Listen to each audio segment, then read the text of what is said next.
দেখেন আমরা প্রত্যেকটা প্রক্রিয়াতে ধাপে ধাপে আগাচ্ছি।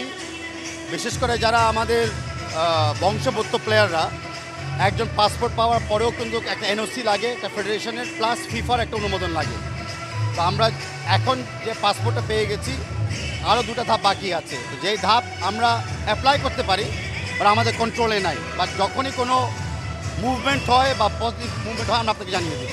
অ্যাজ আই সেড, যতক্ষণ না আমরা ফুললি ফিফার এনওসি অনুমোদন পাবো, ততক্ষণ কোনো সিদ্ধান্ত নেওয়া মানে ঠিকও হবে না আর হাই হোপস দেওয়া হবে না।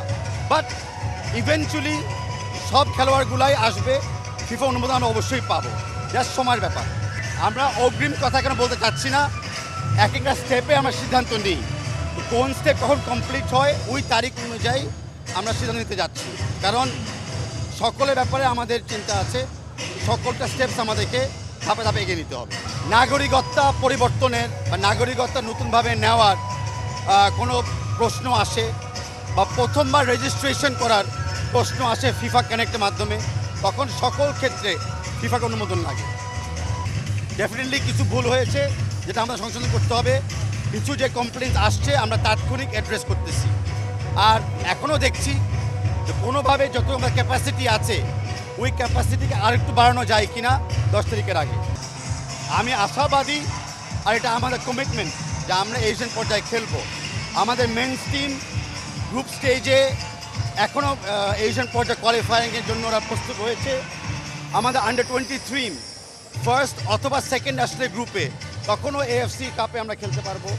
আমাদের নারী দল যে প্রস্তুতি ম্যাচ খেলছে ইন্দোনেশিয়ার সাথে, আমাদের আশা দিচ্ছে যে মিয়ানমারও আমরা কোয়ালিফাই করতে পারবো নারী এশিয়ান কাপের জন্য।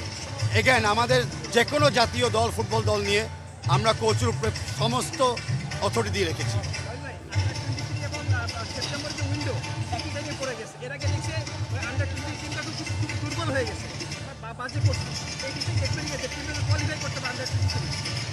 বর্তমান বাংলাদেশে 11 জনের চেয়ে আরও অনেক বেশি প্লেয়ার আছে যারা জাতীয় দল খেলতে পারে। তাই আমাদের দুইটা টিম চলমান রাখার সক্ষমতা রয়েছে।